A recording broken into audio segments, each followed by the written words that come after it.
This is InfoTrack, the weekly show with information you should know. Here's what's happening on this week's show. Ever dream of starting your own business? There are lessons to learn from small business owners who faced obstacles. We'll hear from an Asian American immigrant who overcame her initial struggles to achieve success. Joy and passion and energy are the three ingredients that you need before you jump ship, to start your own business. Then, America has a major long-term shortage of truck drivers who are vital to our economy. And the share of female drivers is only 10%. We'll have the story. 15 years ago, it was about 3%, and it was pretty rare. But women are more visible behind the wheel of tractor trailers now, and so it's not quite as rare, but still only 1 out of 10. Those two stories and more are coming your way on this week's show. InfoTrack begins after this.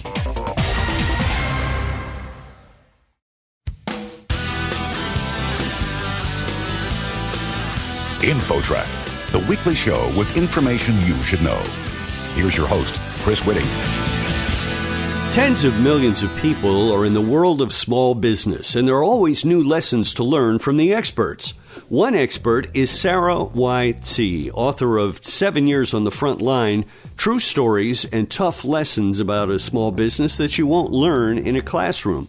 Sarah, you had 7 years of personal trials, business losses, legal challenges, and health setbacks. Let's talk about the lessons you learned in all of that. How do you maintain a healthy, balanced life while you're dealing with the stress of running a business?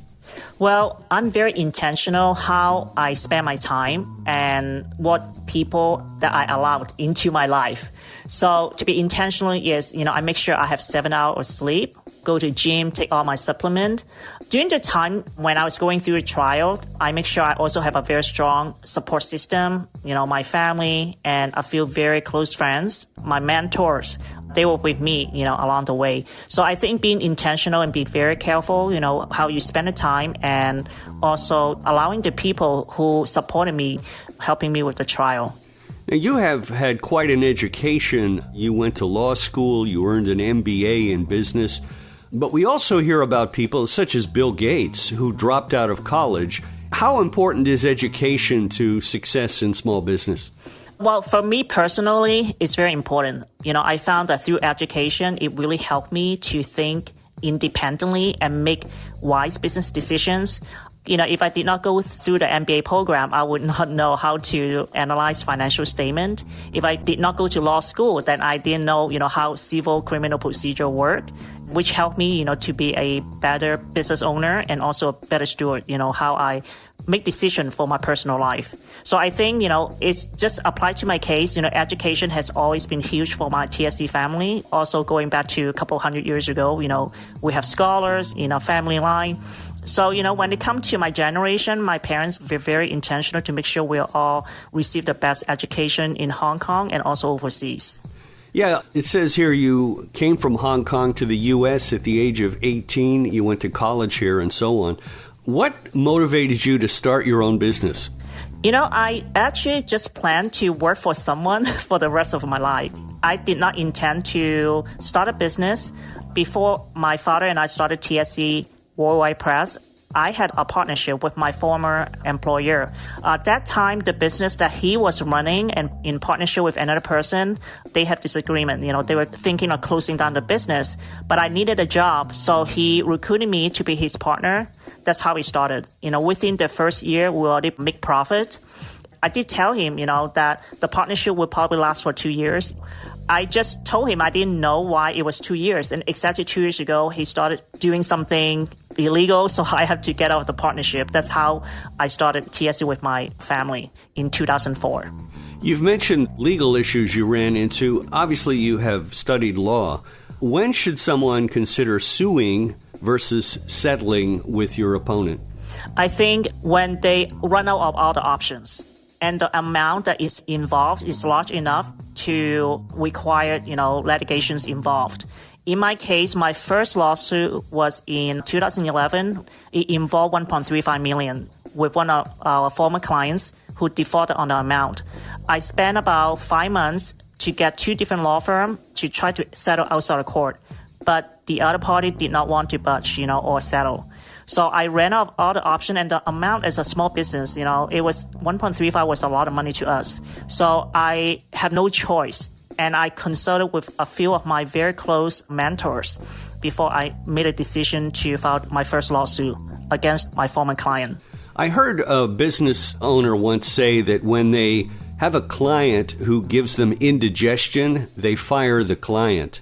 Is that a good approach? Do you want to try to keep all your clients even if they drive you crazy, or should you let some of them go?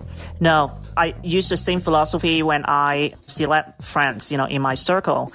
Client, you have to be very selective because some client may be very high maintenance. They're toxic. They consume you emotionally, even though on paper they give you a lot of money. You still have to make the choice of what is most important.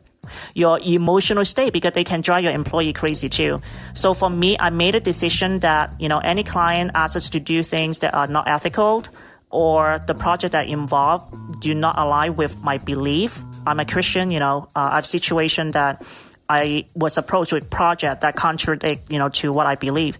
Then I have to make a decision, to turn down the business. Or I have customers, former customer, they will give me millions of dollar business, but they are very hostile, very disrespectful, constantly threatening to take the business somewhere else. Then I didn't need that stress, so I just have to decide, in relationships like this, I have to let them go. We're talking with Sarah Y.T., author of 7 Years on the Front Line, True Stories and Tough Lessons About a Small Business That You Won't Learn in a Classroom. And we are learning some lessons here today.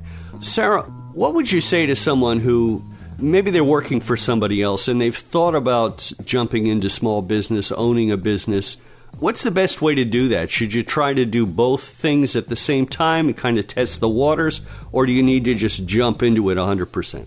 I think there are two things the individual needs to think about. First of all, they need to find something that they're absolutely passionate about. Even though they may not get paid a lot of money or not get paid at all initially, they still find that joy and energy, by doing that. Secondly, I recommend to save up money, when they're still employed, to be intentional to save up at least 6 months of expenses for your future business and also for your personal household expense. So I think joy and passion and energy are the three ingredients that you need before you jump ship, to start your own business. How do you deal with racism in your work that you may encounter? Oh, yeah. Of course, I have to confront the person who give me a racial remark if they don't stop, and I'll just tell them the consequence. In my book, my opening chapter, I talk about, someone told me, to go back to China. So I confronted that. He would not change, and he kept making that remark in front of me and my employees. And later he came back, never apologized, as if nothing happened. So, the consequence is, I step out of the business. You've given us a lot of good advice. As we wrap this up, do you have any last words for our listeners about success in small business? Find something you're passionate about and persevere. For small business, you will have challenges. Whether you run a small business or big corporation, to persevere is the key and find meaning in what you do in your life. Sarah Y.T., author of 7 Years on the Front Line, True Stories and Tough Lessons About a Small Business That You Won't Learn in a Classroom. Sarah, thank you so much for joining us today. Yeah, thank you for having me. Next, encouraging women to become truck drivers. That story coming up. You're listening to InfoTrack. More after this.